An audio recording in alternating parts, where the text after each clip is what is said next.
Dalton Kincaid named the MVP for the Buffalo Bills 2023 training camp. And what does that mean for this upcoming season? Welcome to my channel, Bills News Consolidated. Rookie Dalton Kincaid already tearing things up, being in double coverage, having people draped all over him, and he's still making plays. This is unbelievable. Making catches between Tyrel Dotson and Matt Milano, mixing things up for Bills Mafia. It's a huge thing to see a rookie come into this league and absolutely tear things up. And I really think Dalton Kincaid is going to be a touchdown machine for the Buffalo Bills in 2023. And what it's ultimately going to do, it's going to open up Dawson Knox. And we already saw that in the last few days of Buffalo Bills training camp. But Chris Brown, Steve Tasker, and Matty Glab, Buffalo Bills insiders, keep in mind, they are there on days the media is not allowed. So they are really seeing a lot more than what the reporters are ultimately seeing. And they end up naming rookie tight end Dalton Kincaid a freaking MVP, offensive MVP for the Buffalo Bills. So this is just huge news for Bills Mafia. Now, we did get a lot of other answers to a ton of questions on offense, on defense, but Dalton Kincaid is going to present so much for Bills Mafia. And one thing I wanted to discuss was the turnover differential that I mentioned in my previous video. The Buffalo Bills gave up the third most turnovers in the NFL last year. I mean, our team, how good were we, but we're mentioned with the Houston Texans, the Indianapolis Colts last year, and the amount of turnovers. Fortunately, our defense had a lot of takeaways, the fourth most takeaways, so it kind of covered that turnover differential stat. But I really think a guy like Dalton Kincaid, the majority of turnovers really happened, especially from Josh Allen, they happen in the red zone, like when we're in goal line situations, trying to thread the needle. And they always say that things happen extra fast in the red zone. The windows are extra small, extra tight. So having a guy like Dalton Kincaid who proved this training camp doesn't even need to be open and he could still catch the ball, just reaching out his arm and sticking it, making something out of nothing. And I really think that's the element that the Buffalo Bills offense has truly missed.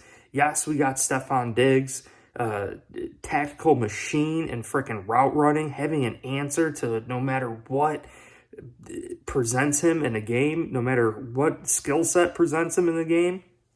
And I think Dalton Kincaid is the same. You put a defensive back on him, he could still beat you in the pass by using his body and bodying you out. Right? You put a linebacker on him, he could utilize his speed and separate and still beat you in the pass. But he could also block linebackers. He could definitely block defensive backs, and we can run it out of that formation. So this is just huge for the Buffalo Bills offense. I know we spoke about it before training camp, what this was going to mean.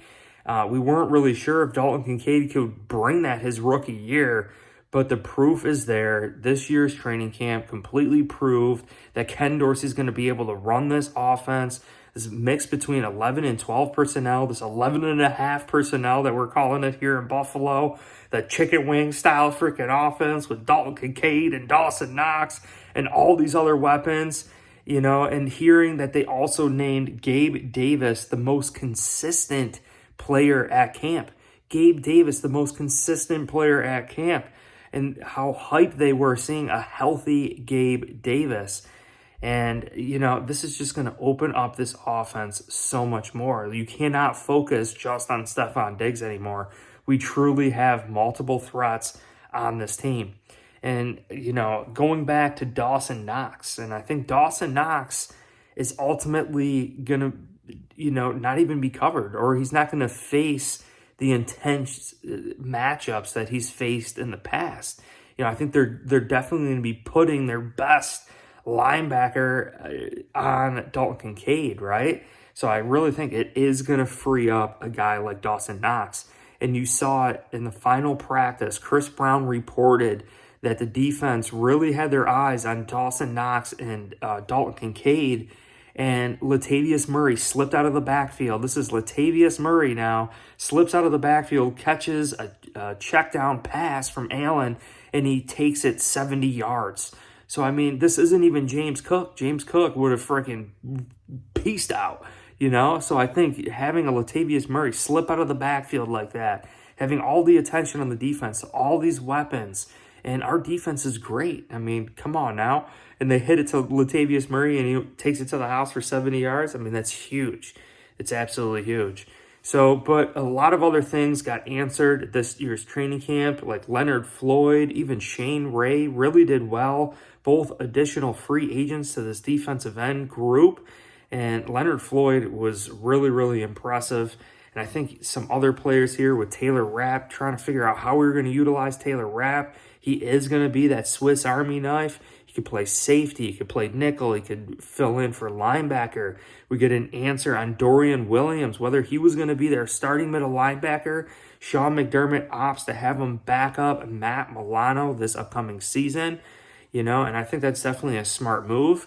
Kaiir Elam getting into it yesterday with Stephon Diggs, you know, getting extra choppy out there, and Dane Jackson and Christian Benford competing for that opposite spot of Trey White. We still have to see ultimately what's going to happen, but even Sean McDermott said like he wants to see someone separate themselves. Like he doesn't want these close competitions. He needs to see someone separate themselves. And I think going against the Indianapolis Colts this upcoming weekend, this is a great opportunity for the Buffalo Bills players to separate themselves at certain positions. You know, it's unfortunate with Terrell Bernard going down with a hamstring injury. Kind of makes the decision there a little bit easier, having Tyrell Dodson probably going to be starting here, but we got to see what's going to happen for the Buffalo Bills in 2023. Some other positions on the line, I really think, is defensive end. Like we're so deep, like between Boogie Basham and Shaq Lawson. I don't know if there's room on this team to keep both of them, even if Von Miller starts pup, because of the success of Leonard Floyd, also the success of Shane Ray behind them. But if you look at the depth chart, we got Boogie Basham, Shaq Lawson ahead of Shane Ray on that depth chart. Another player I'm eyeing up who's been here for a while is Dean Marlowe. Man, this defensive back group has grown so tight the past several seasons. It's crazy seeing all the guys here. Even with the safeties, Jordan Poyer, Micah Hyde, Dean Marlowe, Trey White, Dane Jackson. These are some core players that have been here for a long time representing Bills Mafia. You know, and if Dean Marlowe isn't on this team anymore, like he deserves a freaking Super Bowl ring once we get it, man. Because, you know, these were foundational players for the Buffalo Bills and really carved the way for, I think, the best defensive back group in the NFL for 2023. But if you guys enjoyed this video, hit like, subscribe, go Bills.